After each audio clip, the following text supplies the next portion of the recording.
Muito bem, já estamos gravando a aula. Papá.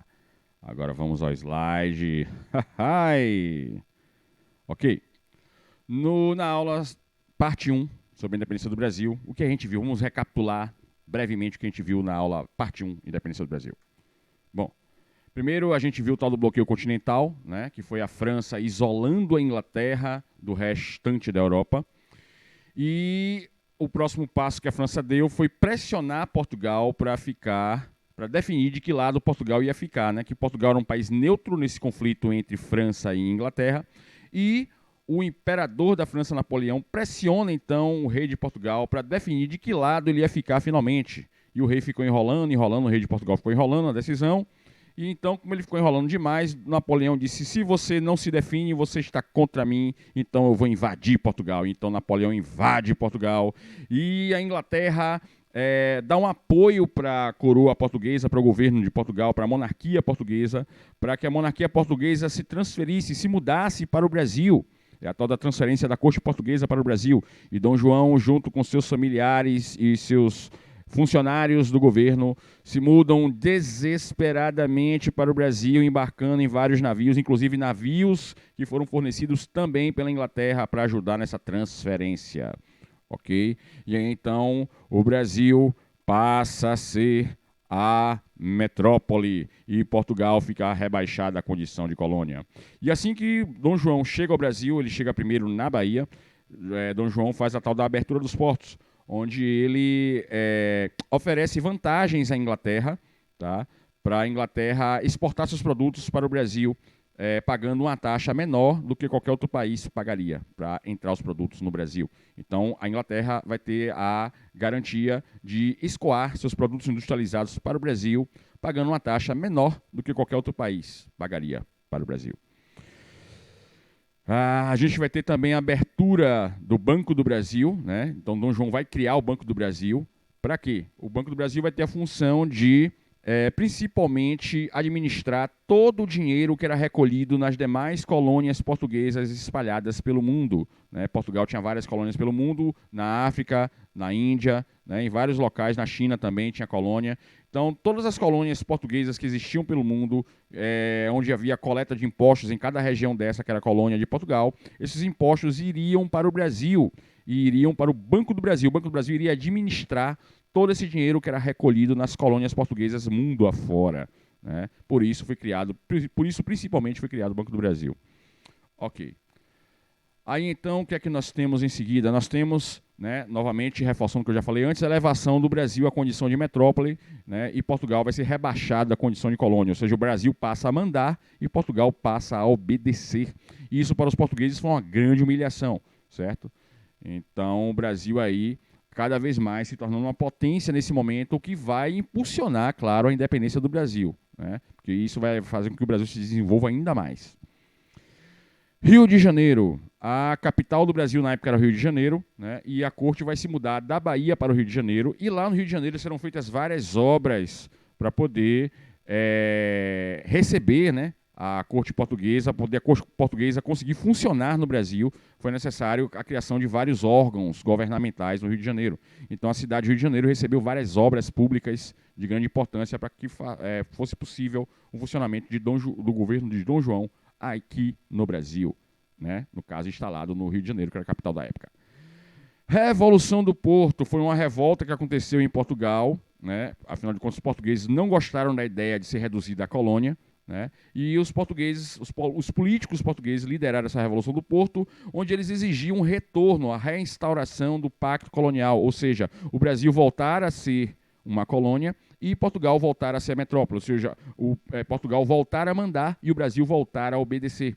Né? Claro que o Brasil não estava afim de perder, né, esse status de metrópole. E Portugal também não estava afim de ser rebaixado à colônia. Então ficou um conflito de interesses entre portugueses e brasileiros, entre políticos brasileiros e políticos portugueses. Todo mundo querendo a melhor fatia do bolo, certo?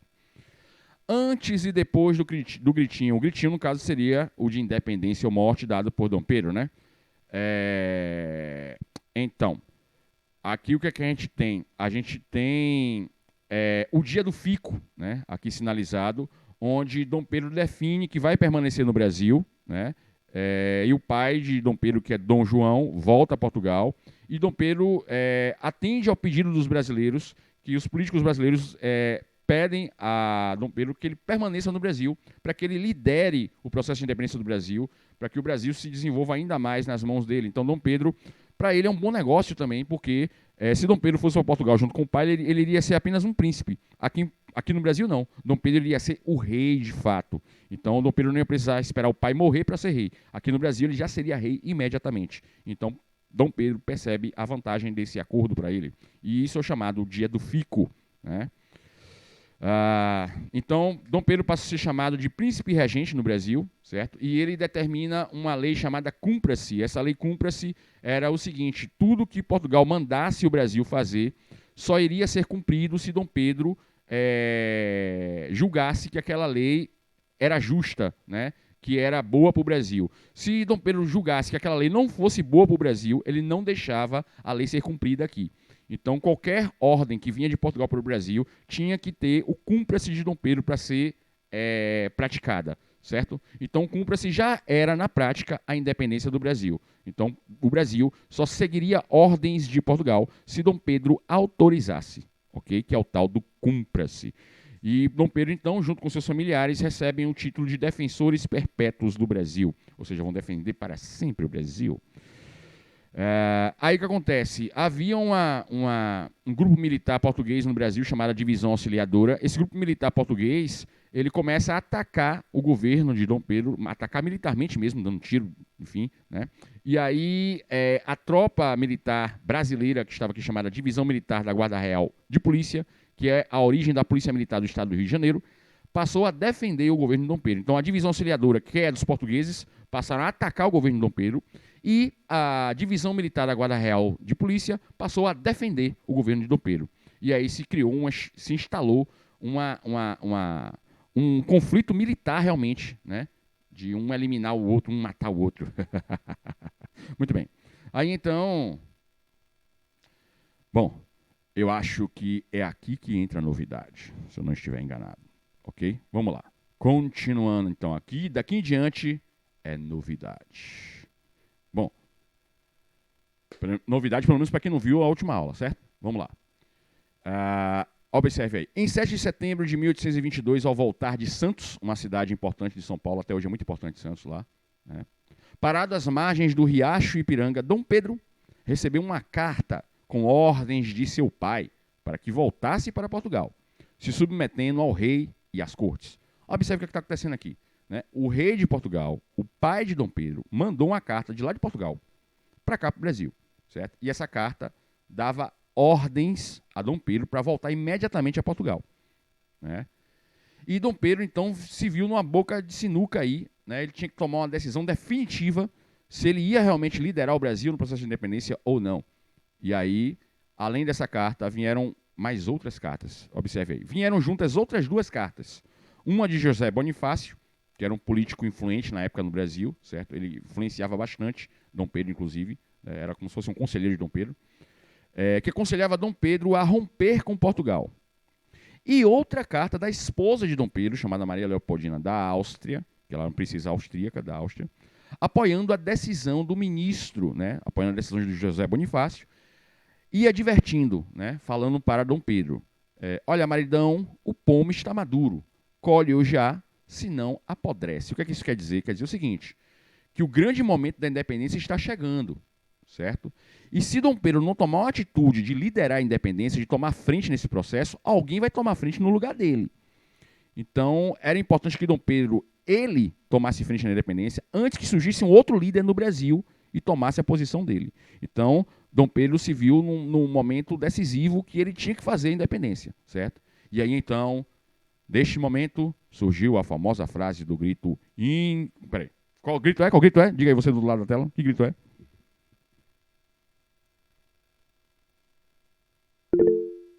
Diga aí, diga aí. Diga aí você. Diga aí. Vocês sabem. Qual grito foi? E aí? Independência ou morte? Isso, mas tem que ter o vigor da cena. Independência ou morte! Tem que ter um drama, entendeu? Um drama. Bom, Enfim, aí o que acontece? O que acontece? Não sei se vocês sabem, né? O pessoal que estava na aula anterior sabe do que eu vou falar aqui agora. Quando Dom Pedro estava lá nas margens do Rio Ipiranga, que recebeu essas cartas, quem lembra da última aula? O que é que ele estava fazendo nessa hora? Me diga aí, me diga aí, me diga aí. Quero ver se vocês lembram. E aí? Ele estava saindo do Brasil, professor. Certo, mas lá no Rio... Não, ele não estava saindo do Brasil, ele estava dentro do Brasil, ele nem ia sair do Brasil. Mas o que é que ele estava fazendo no Rio naquela hora? Alguém lembra aí? A explicação da aula passada? Cocô. Ah, exatamente. E ele pegou aquelas cartas, ele tinha a opção de usar para se limpar, não é? Ou para ler. Enfim, o homem estava fazendo as necessidades físicas dele, o número 2, né? O cocô, como vocês mesmos já falaram, certo? E ele foi nessa situação que ele fez o grito de independência. Ele estava todo cagado, todo melado, e ele deu o grito com essa situação. Olha que lindo, né? Bem romântico. Então, é isso. Esse foi o grito de independência. Foi o grito mais cagado da história. Muito bem. Seguindo em frente. Observe aí. O Brasil negociou com a Grã-Bretanha, ou seja, a Inglaterra, e aceitou pagar indenizações de 2 milhões de libras esterlinas a Portugal, num acordo conhecido como Tratado da Amizade e Aliança firmado entre Brasil e Portugal. Olha isso. O que é isso aí, pessoal? Isso é o seguinte. Isso significa que o Brasil pagou para Portugal aceitar a independência do Brasil, certo? Quer dizer, já não bastou que Portugal já roubou muitos anos da nossa mão, ainda por cima Portugal rouba mais ainda, pedindo indenização. Quer dizer, na verdade era para Portugal nos indenizar, e não o contrário, né? Veja como o Brasil já começa torto, certo? Então veja de onde vem o problema todo da gente. Essa foi a nossa primeira grande dívida externa que nós tivemos na história. Olha que lindo, que momento emocionante, né? Então essa indenização que o Brasil pagou a Portugal, ela é chamada de Tratado da Amizade e Aliança. Ó, que amizade, né? Imagine se todo amigo seu te cobrasse indenização, né? Enfim, então, quando vocês ouvirem um termo no vestibular, Tratado de Amizade e Aliança, já sabe o que é, né? É a indenização que o Brasil pagou a Portugal para o Portugal aceitar a independência do Brasil, tá? Beleza. Dito isto, continuando. A Grã-Bretanha saiu lucrando, tendo início o endividamento externo do Brasil, como eu sinalizei antes, né? Quando Dom João VI retornou a Lisboa, capital de Portugal, por ordem das cortes, levou todo o dinheiro que podia do Banco do Brasil, que ele mesmo criou. Então, Dom João, o pai de Dom Pedro, quando ele foi para Portugal, ele raspou tudo que tinha no Banco do Brasil e levou para Portugal. Quer dizer, nem isso ele deixou nas nossas mãos, certo? Nem o dinheiro que estava aqui no banco ele deixou. Então, ele raspou tudo. Foi o primeiro grande roubo da história do Brasil. Feito pelo próprio Dom João. Ou seja, nasce a corrupção no Brasil nesse momento. É linda a nossa história. Muito bem. Então, Dom João raspa todo o dinheiro que estava no Banco do Brasil, calcula-se que eram 50 milhões de cruzados, apesar de ter deixado no Brasil a sua prataria e a enorme biblioteca com obras raras que compõe hoje o acervo da Biblioteca Nacional. Em consequência da leva deste dinheiro para Portugal, o Banco do Brasil, fundado por Dom João ainda em 1808, veio a falir em 1829. Quer dizer, o cara, né, provocou essa crise no Banco do Brasil e, consequentemente, a crise no Brasil, né? Porque o Brasil ficou sem seu banco porque faliu por causa dele, que ele raspou todo o dinheiro que estava lá. Muito bem, agora, gente, aqui vai rolar muita novidade agora, viu? Muita novidade. Até aqui, quem estava na última aula não tem novidade nenhuma, mas agora, a partir de agora, vai rolar muitas novidades. Muito bem. 2 de julho, a exceção da regra. Quem estava na última aula, me diga aí, o que é esse 2 de julho? Que zorra é essa? Me diga aí o que é. O que é aí? E aí, diga aí. Independência da Bahia. Isso, minha flor. Me diga uma coisa, minha flor. Qual é a diferença da independência da Bahia para a independência do Brasil nesse caso? Me diga aí. Você sabe qual é a principal diferença? Qualquer pessoa me diga aí. Não. E aí, gente?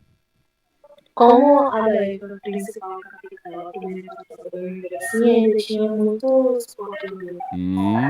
Então, como teve a do Brasil, mas mesmo assim, continua tendo bastante português. Certo. Você já citou coisas bem importantes aí. Agora, me diga você ou alguém aí, a Bahia teve que pagar pela sua independência? Como é que foi isso aí? Me diga aí. Essa parte de pagar não entra, não, mas ele juntou um bocado de gente para poder sobreviver. Então, traduzindo, foi na base da bala, certo, minha flor? Sim, Pronto, então, perceberam, gente? A Bahia não pagou pela sua independência. A Bahia lutou por ela. Diferente, ok? Vamos lá. Por isso que está escrito, a gente, a exceção da regra. Por quê? Porque a Bahia não pagou para ficar independente. A Bahia lutou pela independência, certo? Teve que colocar vidas em risco, vidas em jogo. Tá? Deixa eu ligar o ventilador aqui, peraí, rapidinho.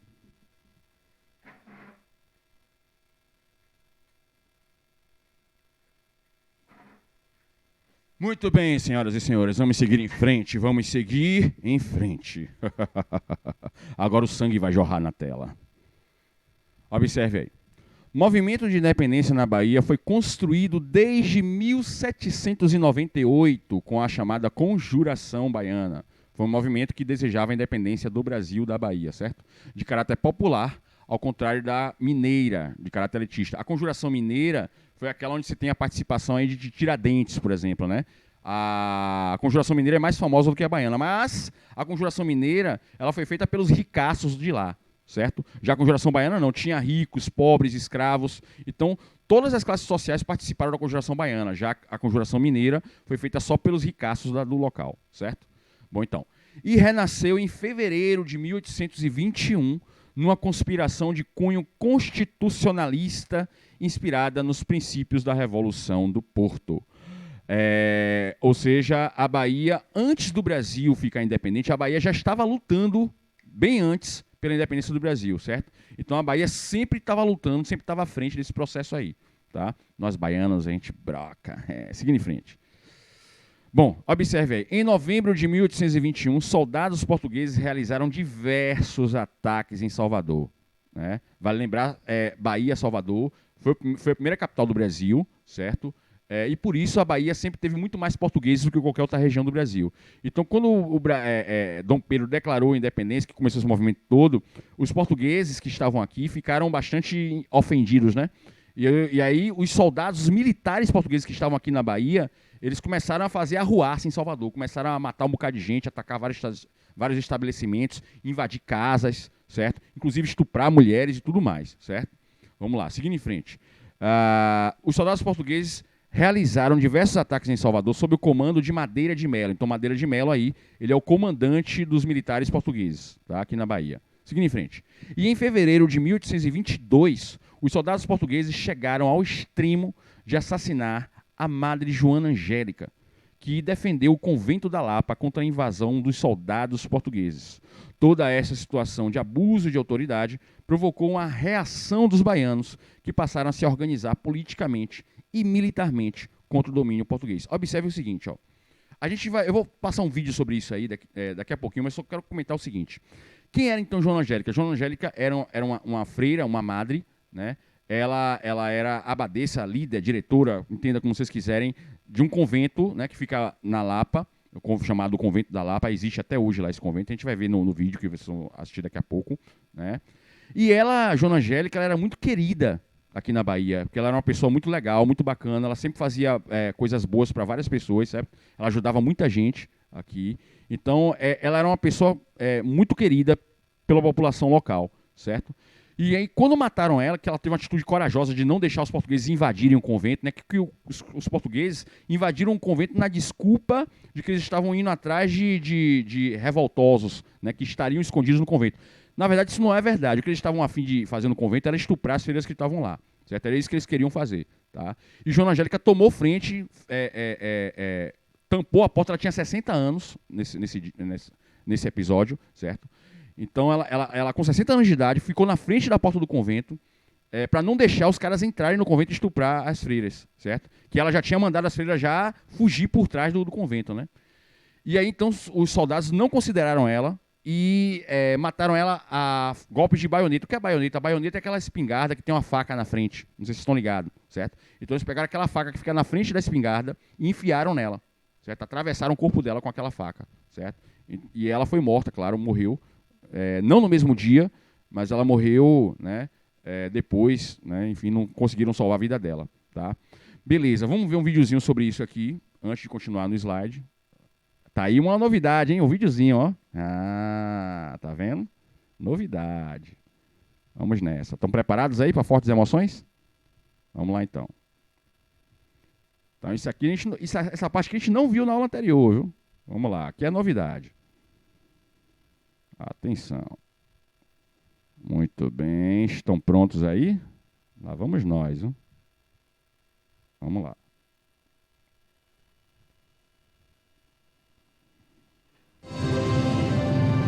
O convento da Lapa, dedicado a Nossa Senhora da Conceição, foi construído em 1744. A área, conhecida como freguesia, estava entre as mais nobres da antiga Salvador. Era morada de religiosas franciscanas, as Irmãs Reformadas. Entre elas, Joana Angélica de Jesus. A freira baiana ocupou as funções de escrivã, vigária e abadesa, cargo maior na hierarquia da congregação. E no posto de responsável pelo convento, Joana Angélica tornou-se uma das personagens mais importantes da história da Bahia. Em 1822, 7 meses antes da proclamação da independência do Brasil, soldados portugueses ocupavam Salvador e cidades do Recôncavo. Eles se negavam a deixar o país. Tropas financiadas pela coroa, sob o comando de Madeira de Melo, invadiam casas, quartéis e mosteiros da cidade. Nessas investidas, eles roubavam ouro, obras de arte e outros objetos de valor. Quando encontravam mulheres, muitas delas acabavam violentadas. Em 19 de fevereiro daquele ano, parte desses soldados marchou em direção ao convento da Lapa.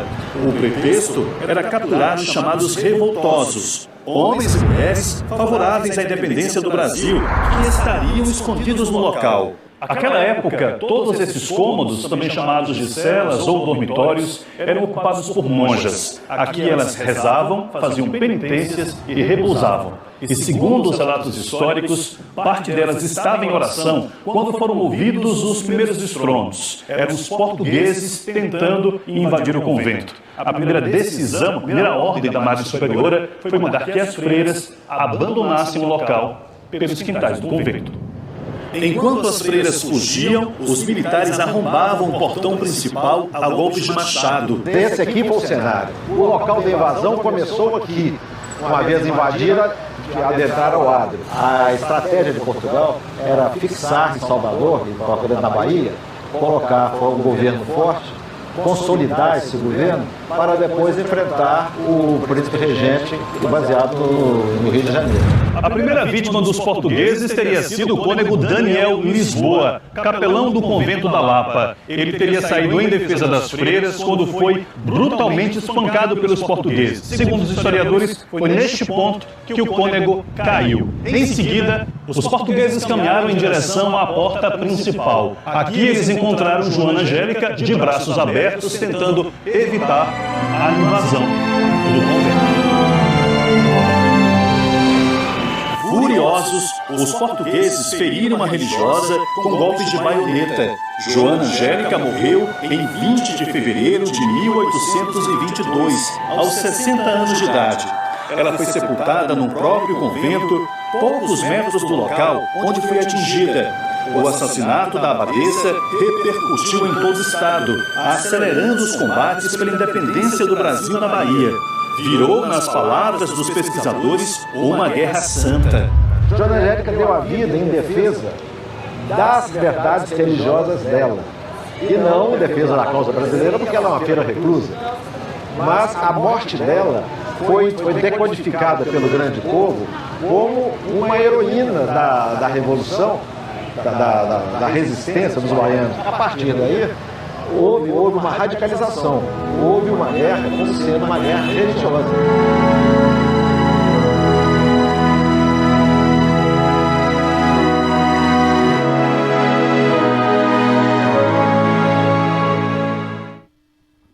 Para para você entender direitinho, nós revimos aí uma reportagem especial que conta um pedacinho de um dos capítulos mais importantes da nossa história, porque há exatos 194 anos, no dia 19 de fevereiro de 1822, o nosso convento da Lapa foi invadido pelos portugueses e ação essa que resultou na morte de Joana Angélica, acelerando as lutas pela independência do Brasil aqui na Bahia.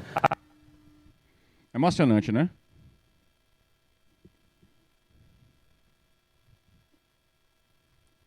Enfim, sigamos em frente. Vamos lá, vamos ver as outras novidades. Até aqui tá beleza, galera? Sim.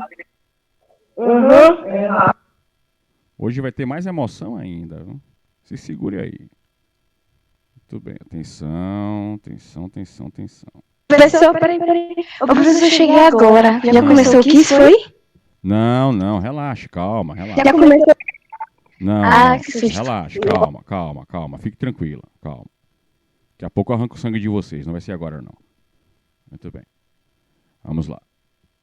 Então, paramos aqui, certo? Já vimos aí sobre Joana Angélica, vamos seguir em frente agora. Vamos lá. Observe, uma junta conciliatória de defesa foi formada na cidade de Cachoeira. Então, Cachoeira passou a ser o local de concentração do movimento de independência na Bahia, certo? Já que Salvador estava tomada pelos portugueses, né? Em novembro de 1822. Esta cidade, ou seja, Cachoeira, se tornou centro de resistência dos baianos e passou a receber o apoio das demais localidades da Bahia. Então, todas as outras cidades baianas do interior passaram a apoiar Cachoeira, certo? Para poder atacar os portugueses que estavam em Salvador.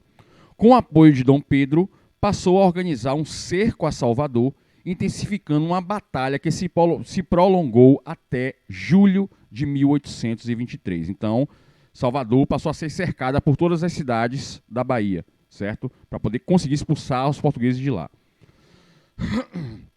Batalha de Pirajá. Essa batalha, gente, aqui tem novidade, aqui é novidade total, tá?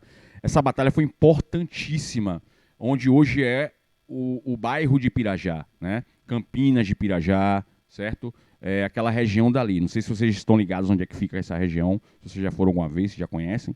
Mas eu sou professor de uma escola lá em Campinas de Pirajá, da prefeitura, certo? Então conheço aquela área muito bem, certo? Então, beleza. Pirajá é um local, para quem já viu, para quem conhece, é um local que fica na beira da BR-324, certo? E naquela época, a BR-324, na época da independência da Bahia, não era asfaltada, certo? E não se chamava BR-324. Era uma estrada de barro, né, que dava acesso a Salvador, como dá acesso hoje. E por essa estrada de barro, era por onde passavam as carroças, as carruagens que levavam produtos para Salvador, né? Boi, gado, frutas, verduras, legumes, tudo que vinha do interior para Salvador, para alimentar a população de Salvador, passava por essa estrada, né? Então, resultado, as tropas baianas que estavam instaladas em Pirajá passaram a bloquear essa estrada para que Salvador não recebesse esses alimentos, certo? Para poder isolar Salvador e conseguir enfraquecer as tropas portuguesas que estavam em Salvador, certo? Então esse local passou a ser estratégico na batalha. Quem vencesse essa batalha de Pirajá provavelmente venceria a guerra, certo? Então foi muito importante esse local e as tropas portuguesas, lideradas por Madeira de Melo, passaram a enviar soldados para essa área para tomar Pirajá das mãos dos baianos, certo? E foi uma batalha lutada palmo a palmo, lutada bala a bala, vida a vida. Então foi uma batalha crucial, assim, decisiva para quem iria vencer a Guerra do 2 de Julho, certo? A Guerra da Independência da Bahia. Então observe aí, ó. A região tinha uma importância estratégica por ser passagem de suprimentos que vinham do interior para Salvador, certo? Então, mais uma vez, é de grande importância vencer essa batalha, certo? Tomar esse local, porque quem tomar esse local controla o fornecimento de suprimentos para Salvador, certo? A batalha começou na madrugada do dia 8 de novembro. Inclusive, a rua principal de Pirajá se chama 8 de novembro, em homenagem a esse evento, certo? Então, a batalha começou na madrugada do dia 8 de novembro de 1822, quando cerca de 250 soldados portugueses que desembarcaram em Itacaranha, atacando a área do Engenho do Cabrito. enquanto um outro grupo avançava por terra até Pirajá. Então a tropa portuguesa se dividiu em 2 grupos, certo, para poder conseguir tomar Pirajá. Mas e aí a gente vai ver o que é que os baianos fizeram para reagir nesse negócio.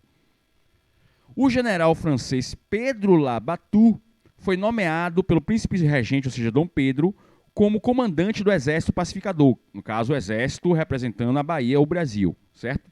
Então, Pedro Labatut vai liderar os baianos, os brasileiros, contra os portugueses, tá? É um general que veio da França, especialmente contratado por Dom Pedro, que assumia o comando das forças brasileiras que enfrentaram Madeira de Melo. Madeira de Melo, mais uma vez, é o comandante das tropas portuguesas. Tá? Então, é uma batalha entre o general Pedro Labatut, vindo da França, contratado por Dom Pedro, para liderar as tropas baianas e brasileiras, contra o general Madeira de Melo, que liderava as tropas portuguesas. Tá?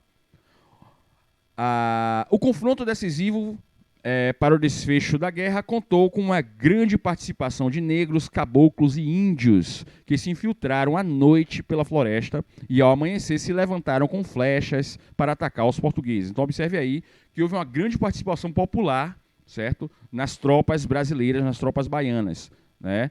Então participou escravos, pobres, ricos, todo mundo que era baiano, que aderiu à causa, a grande maioria dos baianos aderiram a essa causa, participaram, deram algum tipo de contribuição para vencer na guerra, certo?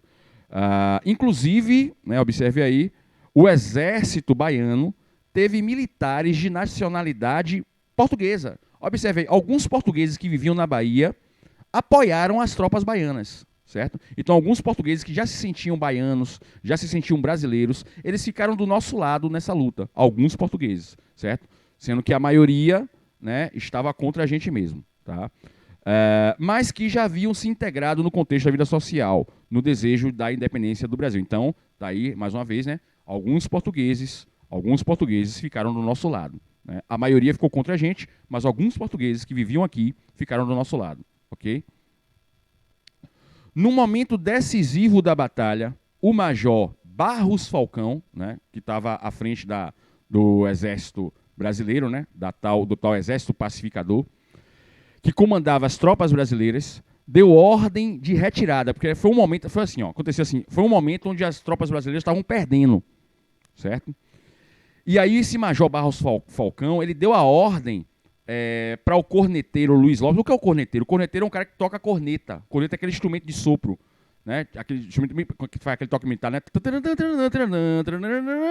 Então tem vários toques diferentes da corneta e cada toque significa uma coisa, significa um comando diferente para a tropa, certo? E o major Barros Falcão vira para esse corneteiro Luiz Lopes. Luiz Lopes, por sinal, era português, mas estava lutando ao lado dos brasileiros, né? Então ele vira para Luiz Lopes, que é o corneteiro da tropa brasileira, e fala: olha, dá o toque de retirada aí, certo? Só que o corneteiro Luiz Lopes, ao invés de dar o toque de retirada, tem um toque, um som que é o som de retirada, ele dá um outro toque. Ele dá um toque que significa cavalaria, avançar e degolar. Alguém sabe do outro lado da tela o que é degolar? Me diga aí, vocês. Matar.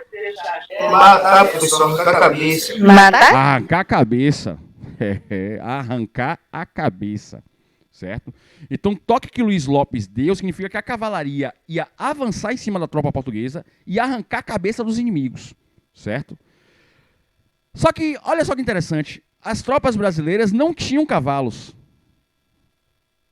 Que cavalaria tinha? Não tinha cavalaria nenhuma, certo? E o cara deu toque de cavalaria avançar e degolar. Resultado, as tropas portuguesas, que não tinham a menor ideia do que os brasileiros possuíam, acreditaram no toque, ficaram se pelando de medo e saíram correndo. Certo? E aí os brasileiros, claro, aproveitaram e pau neles. Certo? Caíram para dentro mesmo, botando para lá. Saíram cortando cabeça doidado. Certo? Então observe aí, os portugueses, surpreendidos por tal movimento, entraram em pânico e recuaram, sendo derrotados no confronto. Uau! Não é massa isso, velho? Eu acho isso sensacional. Eu queria estar lá cortando as cabeças deles. Mas enfim, o que a gente pode fazer se a gente nasceu nessa época, né? Vamos lá, seguindo em frente. A vitória brasileira aconteceu no combate decisivo entre o Exército Pacificador, ou seja, o Exército Brasileiro Baiano, e as forças portuguesas, chamada de a Legião Constitucional. Então a tropa portuguesa chamava Legião Constitucional e as tropas brasileiras chamavam de Exército Pacificador. A vitória do Exército Pacificador, ou seja, das tropas brasileiras, contribuiu com a independência da Bahia em 2 de julho de 1823. Até aqui tudo bem? E aí? Sim. Tá claro para Sim. vocês até aqui? É claro. Sim. Vamos para o próximo slide. Daqui em diante é só novidade, papá. Vamos lá. Heroínas do 2 de julho. Sim, garotas. Muitas mulheres participaram da guerra, certo? Aqui na Bahia. As baianas são retadas, meu irmão. Observe aí. Primeiro, Joana Angélica, né? Claro, né? A principal é ela. Ela que começou esse ato de heroísmo, certo? Ô, professor, Oi. Eu li sobre ela. quando o senhor falou heroína, eu pensei já outra coisa, mas quando o senhor falou S no final, ah, tá. Ah, você tá muito ardiloso, garoto. Muito bem. Então, meninas, depois arranque a cabeça deste rapaz maldoso. Vamos lá, meninas. Vamos ver como as baianas... Professor, Oi. eu sou uma criança ainda, professor. Filho, você não sabe de nada, meu filho. As baianas arrebentam. Cuidado com as meninas, que as meninas aqui jogam duro. Muito bem, meninas, observem aí. Joana Professor, Angélica... ela tem uma técnica de ilusão muito avançada, professor. Calma, eu já meu conheci. filho, calma. Fique na sua, fique no 5 que o 4 é notícia. Dê espaço para as meninas, que as meninas vão passar. Elas reinam aqui. Observe. Joana Angélica de Jesus nasceu em Salvador, Bahia, no dia 12 de dezembro de 1761. Filha de uma abastada família da capital baiana, ou seja, ela é filha de uma família rica, né? Ela é patricinha, Pati. Mas gente boa, viu? Ela era gente boa. Da capital baiana, recebeu uma esmerada educação. Em maio de 1782, com 20 aninhos, entrou para o convento da Nossa Senhora da Conceição da Lapa, na Bahia, aquele mesmo onde ela morreu. Entre os anos de 1797 e 1801, a irmã Joana Angélica, irmã, no caso é ela mesma, certo? Irmã Freira é a mesma coisa. Bom, então a freira Joana Angélica exerceu a função de escrivã do convento. Entre 1812 e 1814, desempenhou as funções de vigária.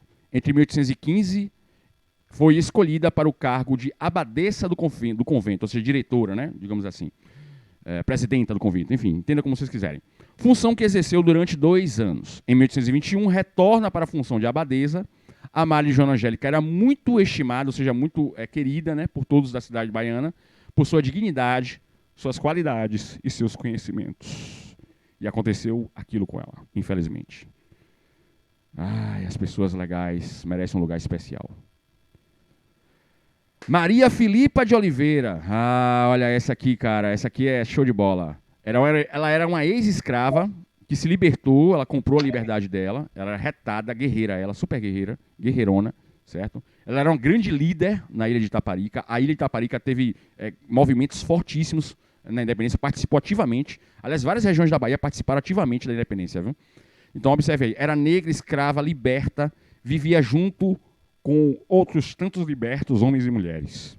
De catar mariscos, fazer pão, preparar quitutes, vendidos nas feiras locais ou nas proximidades de lojas de secos e molhados. Ela acabou se envolvendo na luta contra as tropas portuguesas, porque estas, ou seja, as tropas portuguesas, atrapalhavam as atividades e queriam ocupar pontos estratégicos da ilha. Traduzindo, Maria Filipa é o que vocês chamariam hoje de baiana do acarajé.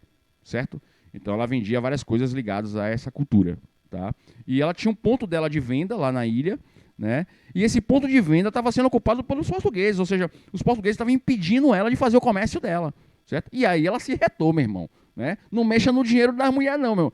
Se você mexer no dinheiro de uma mulher, meu irmão, se segure, viu? Que ela vai botar para quebrar em cima de você. Muito bem. Então se liga aí. Fique esperto, viu? Fique esperto você aí. Observe. Filipa e os grupos de negros e homens livres, ganhadeiros, como se dizia, precisava defender seu ganha-pão, acrescenta.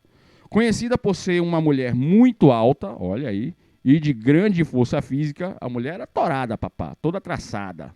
Se um homem pegasse ela no braço, perdia fácil, viu? Um murro dela, meu irmão, era decisivo.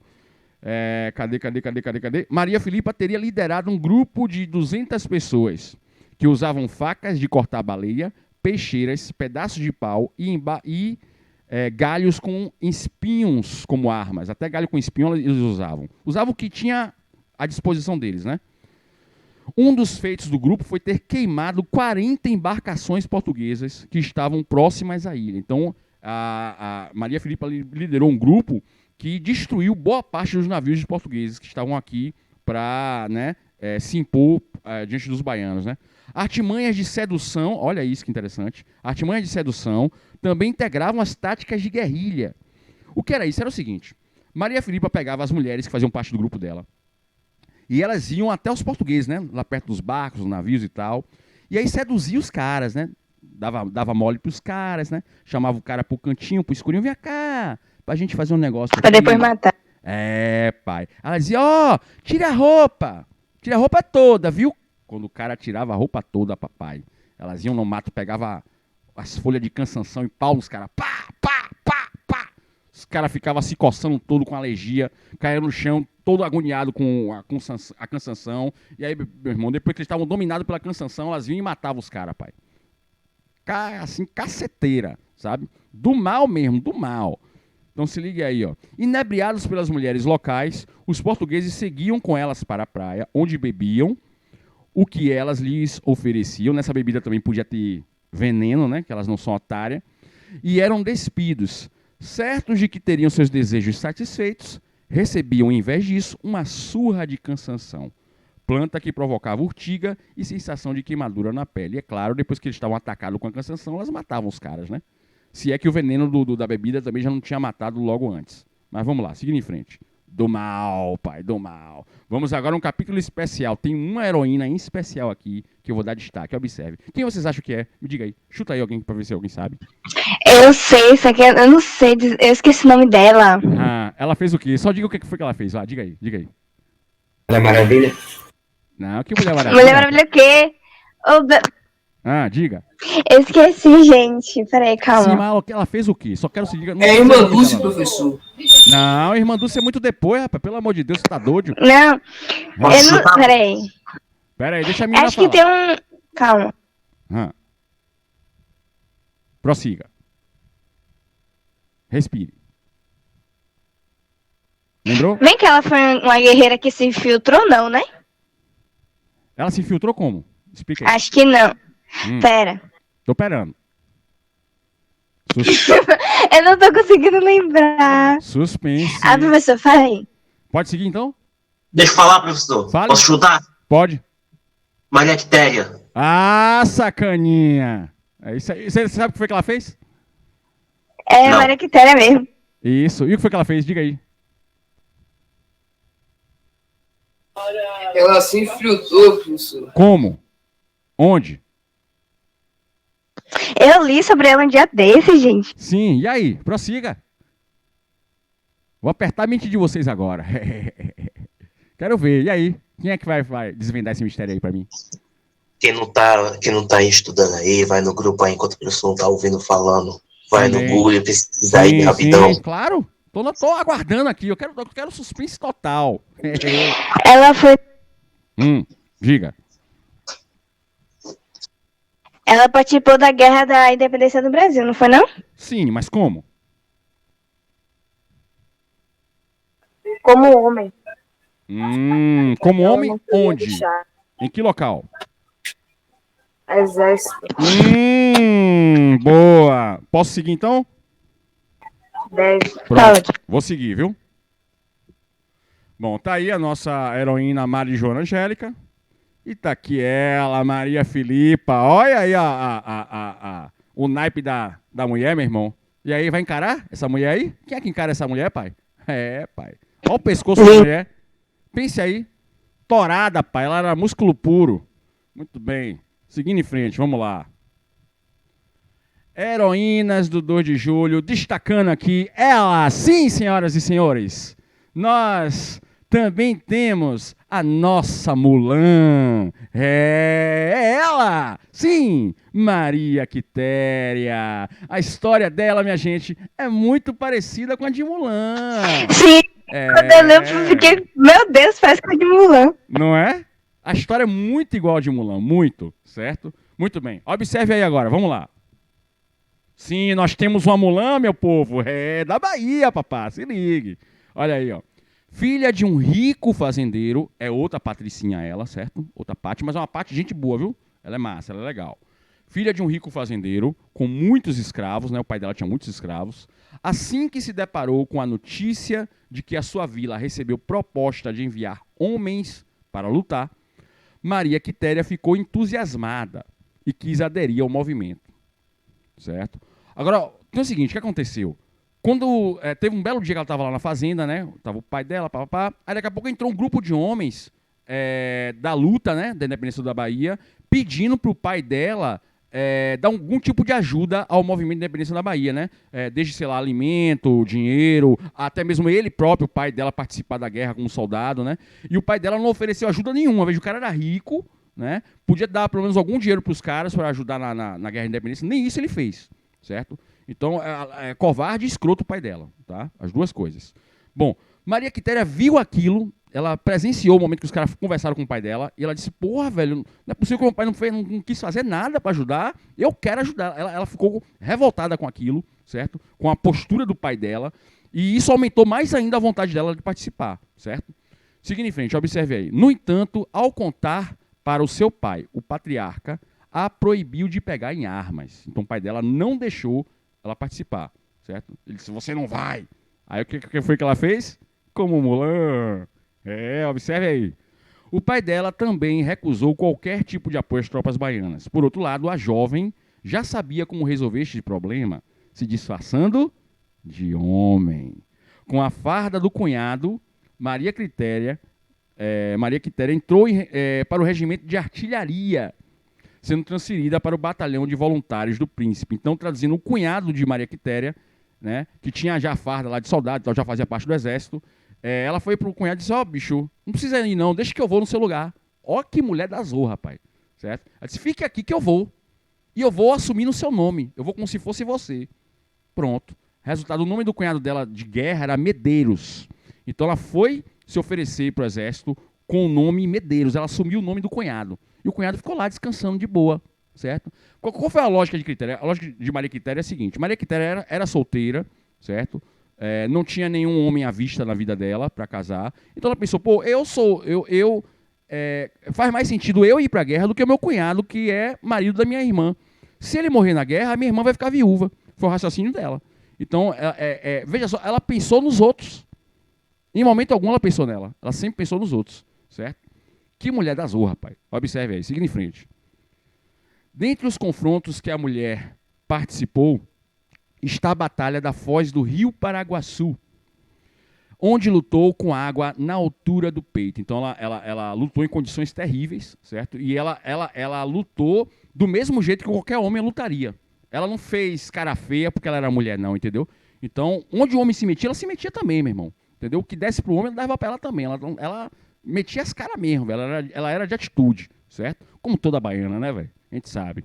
Já fazia 2 semanas que a filha do fazendeiro, Gonçalo de Almeida, o nome do pai dela aí, o Gonçalo de Almeida, havia desaparecido, né? Então o pai percebeu que ela estava sumida, né? Ele já suspeitou, ela deve ter ido lutar, né? Determinado em trazê-la de volta para casa, o patriarca, né, o pai dela, partiu em direção a um acampamento militar, onde a encontrou disfarçada de homem, sob o nome de Medeiros. Foi aí, nesse momento que o pai chegou lá no acampamento, que foi que os soldados, os comandantes da tropa, descobriram que ela era mulher. Só aí que descobriram. Quer dizer, se o pai dela não fosse lá, ninguém ia saber que ela era mulher, certo? Quando soube a verdadeira identidade do seu melhor soldado, né, estou traduzindo, ela era melhor do que qualquer homem. Ela era melhor do que todos os outros, certo? Era o melhor soldado que estava lá, certo? Era ela. O major, o comandante dela, né, José Antônio da Silva e Castro, ficou surpreso com a revelação. No entanto, o comandante não liberou Maria Quitéria. Ele vai liberar o melhor soldado dele? De jeito nenhum. Ele vai dizer, não, ela fica, meu irmão. Imagina eu perder ela de jeito nenhum, certo? Então, ele não liberou Maria Quitéria, que já estava famosa pela sua pontaria precisa, assumindo a função que chamamos hoje de atirador de elite. Então, traduzindo, Maria Quitéria tinha uma mira tão boa que ela exercia na tropa a função de atiradora de elite, pai.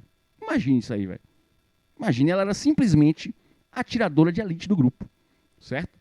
Ou seja, ela matou muita gente, velho. Que mulher cavernosa, viu? É, papá. Eu queria casar com uma mulher dessa. Se eu fosse daquela época, eu queria casar com ela, com certeza. Gosto de mulher mais zeravona, assim. Muito bem.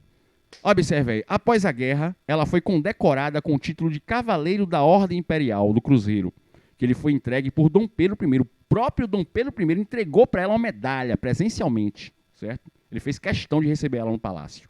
O imperador escreveu ainda uma carta para Gonçalo de Almeida, escreveu uma carta para o pai dela, para pedir para o pai para perdoar ela, certo? Pedindo para o fazendeiro perdoar a desobediência da filha. Casou-se com um pequeno agricultor, né? Ela se casou com um pequeno agricultor, ou seja, Maria Quitéria casou com um cara pobre. E isso para o pai era uma humilhação. O pai não aceitou que ela se casasse com um cara pobre, né? E o pai isolou ela. O pai não queria mais saber dela. Era como se ela tivesse morta para ele, certo? Pelo fato dela ter casado com um homem pobre. Então veja aí o preconceito da época, né? Além do preconceito dela ter sido soldado, ainda por cima o preconceito do pai dela ter casado com um cara pobre. Então ele deserdou ela, certo? Ele passou a não querer mais contato com ela por causa disso, certo? Então tá aí, casou-se com um pequeno agricultor, sendo por isso rejeitada pelo pai. Após o falecimento do pai, não conseguiu ter acesso à sua herança, que lhe foi negada pela madrasta. Então a madrasta miserável, né, negou que ela tivesse acesso aos bens do pai, certo? E ela ficou com esse prejuízo aí. Ó que história da zorra, velho. Em seus últimos anos de vida, Maria Quitéria enfrentava problemas de visão, ela ficou cega, certo? Então imagine como foi isso para Maria Quitéria, uma atiradora de elite, que tinha uma mira impecável, ficar cega. Pense como foi ela viver isso aí, velho, certo? Imagine como foi para ela humilhante isso, porque, porra, bicho, ela tinha uma mira da zorra, velho. Era a melhor atiradora do exército, era ela, certo? E ela, com aquele olho incrível, perdeu a visão, certo? Olha que final de vida que ela teve, cara. Morreu pobre e cega, certo? A heroína brasileira veio a falecer em 1853. Maria Quitéria. Essa aqui é uma pintura dela, né, do dia da premiação que ela recebeu de Dom Pedro, né? Então essa é a aparência dela, ok? Depois que ela foi descoberta como mulher, ela fez uma roupa onde tinha um saiote, para deixar bem claro que ela era mulher. Ela colocou um penacho em cima do cap dela, né? Do capacete dela, do chapéu, né? E esse penacho tornava ela um alvo fácil. Mesmo ela sendo um alvo fácil, nenhum português conseguiu matar ela, certo? Inclusive a saia também era bem escandalosa, então ela se tornava um alvo muito fácil. Só que ainda assim, mesmo ela com a roupa tão escandalosa, ela conseguia se esconder muito bem na mata e conseguia matar todo mundo sendo atiradora de elite. Olha que mulher retada, velho. Não comia reggae de nada. De soldado Medeiros, né? Ela era chamada de soldado Medeiros. Medeiros, gente, repetindo aqui, Medeiros era o nome do cunhado dela, certo? Só que quando descobriram que ela era mulher, ela abriu mão do nome Medeiros, já não fazia mais sentido ser chamada de Medeiros, certo? E aí sim ela assumiu o nome dela real, Maria Quitéria, tá? E ela ficou famosíssima na época, a galera respeitava muito ela, certo? Só que não respeitava o filho do pai dela, né? Enfim. Aí é uma estátua de Maria Quitéria que fica na frente do Colégio da Soledade, lá na Liberdade, certo? Se algum dia vocês passarem na praça lá do Colégio da Soledade, dá uma olhada com um carinho especial para essa estátua aí, certo? E manda um salve para ela lá pro céu, que ela deve estar lá. Ela é de Santana, né? Isso, ela é de Feira de Santana. Isso, filha de Feira de Santana. É isso aí, viu? Inclusive... Tem uma clínica dela lá. Deixa eu lhe dizer outro lance. Ela tem descendentes atuais. Aí tem uma menina que parece muito com ela, que é descendente dela, que ela tá lutando para que Maria Quitéria seja reconhecida como heroína na cidade de onde ela nasceu. Que na verdade não é nem Feira de Santana, é outra cidade, esqueci o nome agora da cidade, né, que fazia parte de Feira de Santana na época, tá? Então, essa cidade onde ela nasceu, eles não têm nenhum orgulho de Maria Quitéria, por causa justamente do preconceito do pai dela, que implantou na população local a mentalidade de excluir ela. Então, até hoje, né, não é uma coisa só da época, não é até hoje isso, viu, gente? Até hoje, na cidade onde ela nasceu, as pessoas não reconhecem a importância dela, até hoje, certo? E a descendente dela luta para que a cidade onde ela nasceu faça homenagens para ela, que não tem nenhuma homenagem para ela na cidade onde ela nasceu, certo? Olha que situação. Você vê como nós tratamos os nossos heróis, né? Fuga das tropas portuguesas. Aqui são eles fugindo com o rabinho entre as pernas. Observe. Sem suprimentos e abatido pelo fracasso das investidas de Pirajá e de Itaparica, Madeira de Mello, ou seja, o comandante das tropas portuguesas, deixa Salvador na madrugada de 2 de julho de 1823, à frente de uma frota de 78 embarcações. Então os portugueses todos embarcam nos seus navios e se mandam o mais rápido que eles podem para Portugal. Né? Só que, claro, as tropas brasileiras não vão deixar isso barato. Né? Os navios que estavam aqui representando as forças brasileiras e baianas, claro, perseguiram esses navios portugueses. Escoltados por 13 navios de guerra, 4.500 militares portugueses singraram os mares em direção a Portugal, perseguidos por uma frota naval comandada por João Francisco de Oliveira, outro cara importante que vivia lá na ilha de Itaparica, outra liderança importante aí, chamado de João das Botas, lá em Itaparica. Certo? Esse João das Botas, gente, ele é considerado herói pela Marinha Brasileira. Certo? Então a Marinha Brasileira considera esse cara um dos grandes heróis da Marinha do Brasil. Certo? E depois desse ato que ele teve, ele foi incorporado, né, à Força Armada da Marinha. Certo? Ele foi considerado oficial da Marinha depois disso. Porque ele não era da Marinha antes disso. Certo? Então, depois que ele perseguiu esses navios, liderou esse processo aí, ele passou a ser incorporado para a Força Armada da Marinha como oficial, certo? Na manhã do mesmo dia, entra em Salvador o Exército Brasileiro, com 8.700 homens. Inclusive, quando o Exército Baiano entra em Salvador, Maria Quitéria está nesse grupo aí. Ela entrou junto com essa galera aí, certo? Maria Quitéria participou das principais batalhas, inclusive a de Pirajá. Na Batalha de Pirajá, Maria Quitéria estava lá também, certo? E ela estava no dia que a tropa brasileira entrou em Salvador, tá? Com 8.700 homens, acompanhados por mais de 1.000 mulheres, muitas mulheres participaram da guerra, que os ajudaram nos combates e em serviços de enfermagem e cozinha, oficializando a liberação da Bahia e sua adesão ao Império Brasileiro. Observações finais. Aqui já não é novidade, aqui a gente viu na aula anterior, tá? Os ELA foram o primeiro país das Américas a conseguir sua independência, ao contrário do Brasil, por meio de guerra. Então, enquanto os Estados Unidos se libertou através de guerra, o Brasil se libertou através, né, de endividamento, de pagamento de indenização a Portugal, como a gente viu lá na frente. Todos os outros países da América, ao ficarem independentes, adotaram um regime republicano, né, ou seja, passaram a ser governados por um presidente. Já o Brasil, quando ficou independente, passou a ser governado por um regime monárquico, ou seja, o rei Dom Pedro, né? Então, o Brasil passou a ser governado por um rei, que é o Dom Pedro, e os outros países todos da América passaram a ser governados por um presidente, né? No caso, é uma república. Então, aqui no Brasil, instalou-se a monarquia após a independência, e em todos os outros países da América se instalou uma república. O Brasil foi o último país das Américas a se tornar independente, né? E ainda por cima, por meio de um acordo financeiro, gerando uma dívida externa, além de ser o único das Américas a adotar o regime monárquico. Esse é o rei Dom João, com um documento na mão da assinatura da abertura dos portos, né, dando vantagens para a Inglaterra. Quer dizer, Dom João é o pai de Dom Pedro, só para reforçar. E aí nós temos Dom Pedro, né, que é filho de Dom João. E aqui na próxima imagem nós temos Dom Pedro na sacada da varanda do seu governo, decretando o dia do fico, né, o dia onde ele decidiu que iria liderar a independência do Brasil. Tá? Beleza. E aqui a foto da independência, né, do gritinho. Né? Observe aqui uma coisa interessante. Observe aqui nesse canto da tela, não sei se você está vendo aqui o cursor aqui do mouse eu girando.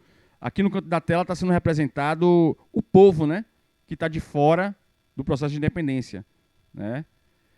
Então o povo está representado aqui que não está entendendo nada do que está rolando. Traduzindo, o povo, o pobre, não saiu ganhando nada com a independência do Brasil. Certo? Só quem saiu ganhando realmente com a independência do Brasil foram os grandes fazendeiros. Tá?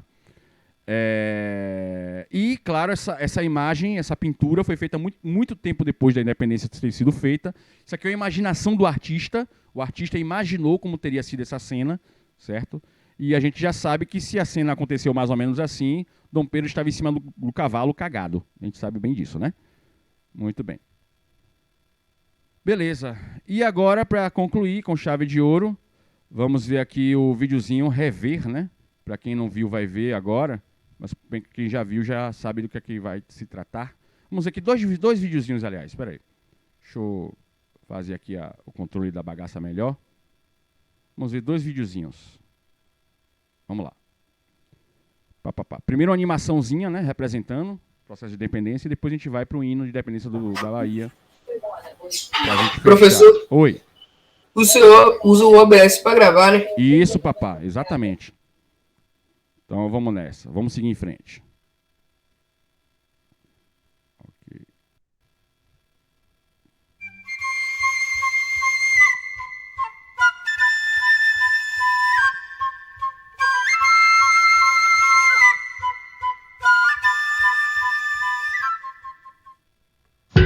Salvador, 1822. As tropas portuguesas do coronel Madeira de Melo tomam as ruas da cidade, que viram verdadeiros campos de batalha. As ordens são de conter os brasileiros que buscam a independência. Para trás! Respeita a casa de Deus! Afaste-se ou sofrerá as consequências. Eles não vão se desfazer da região mais próspera de sua colônia sem uma boa briga. Uma guerra pela independência do Brasil se inicia. E Portugal está ganhando.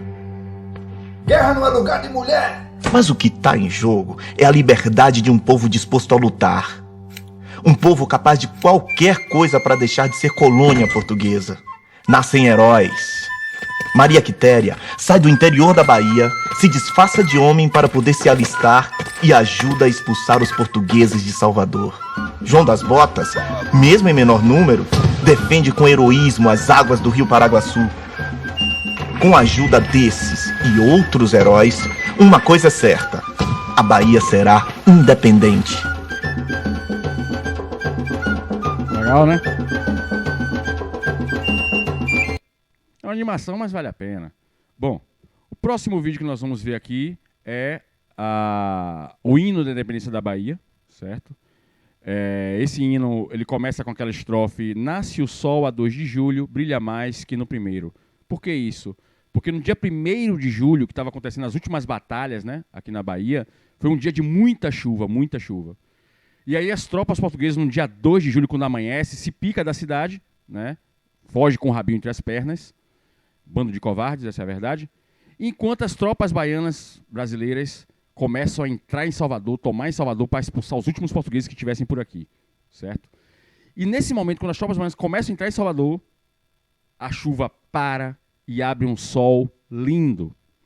E esse trecho da música, ele quer dizer o seguinte: os baianos estavam tão corretos, tão com a razão, que parece que Deus abriu o tempo para deixar claro quem estava certo, quem era do bem, né? No caso, os baianos mereciam aquele sol lindo naquele dia, certo? Então, por isso que a música começa desse jeito: nasce o sol a 2 de julho, brilha mais que no primeiro, é sinal que neste dia até o sol é brasileiro. Ou seja, o sol, a natureza, Deus, estaria do lado dos brasileiros ao invés do lado dos portugueses. E a música também tem um trecho onde ela fala, e que é a parte do refrão, que fala sobre com tiranos não combinam brasileiros corações. Tiranos é o governante que quer massacrar o povo, né? É um ditador, um autoritário. E quem é o tirano, o autoritário, o ditador? São os portugueses, que estão sendo tiranos, querendo dominar a Bahia. E a Bahia não aceita a tirania, ou a Bahia não aceita que os portugueses façam o que quiserem e bem entenderem por aqui. E aí a luta para se livrar. E também o hino fala sobre a luta da Batalha de Pirajá. Você vai ver que no hino tem um trecho que fala sobre Pirajá, sobre Campinas, certo? Sobre essa batalha que aconteceu lá, que foi tão importante como a gente viu aí, tá bom? Então vamos ao hino agora. Que a gente vai fechar essa aula de hoje com esse hino. E aí depois a gente vai conversar sobre o jogo, tá? Vamos lá.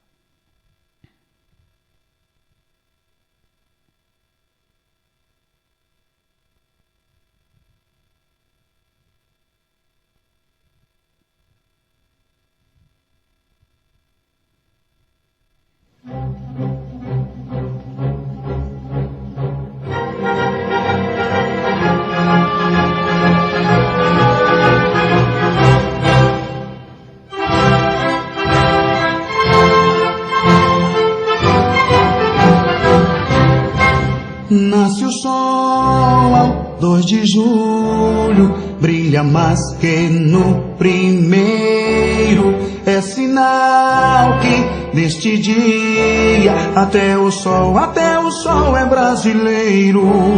Nunca mais o despotismo regerá nossas ações. Com tiranos não combinam brasileiros corações. Nunca mais o despotismo regerá nossas ações. Com tiranos não combinam brasileiros corações. Com tiranos não combinam brasileiros corações. Salve o rei das Campinas, de Cabrito e Pirajá, nossa pátria hoje livre dos tiranos não será. Nunca mais o despotismo regerá nossas ações. Com tiranos não combinam brasileiros corações. Nunca mais o despotismo regerá nossas ações. Com tiranos não combinam brasileiros corações. Com tiranos não combinam brasileiros corações. Cresce, ó filho de minha alma, para a pátria defender. O Brasil já tem jurado independência ou morrer. Nunca mais o despotismo regerá nossas ações. Com tiranos não combinam brasileiros corações. Nunca mais o despotismo regerá nossas ações. Com tiranos não combinam brasileiros corações. Com tiranos não combinam brasileiros corações.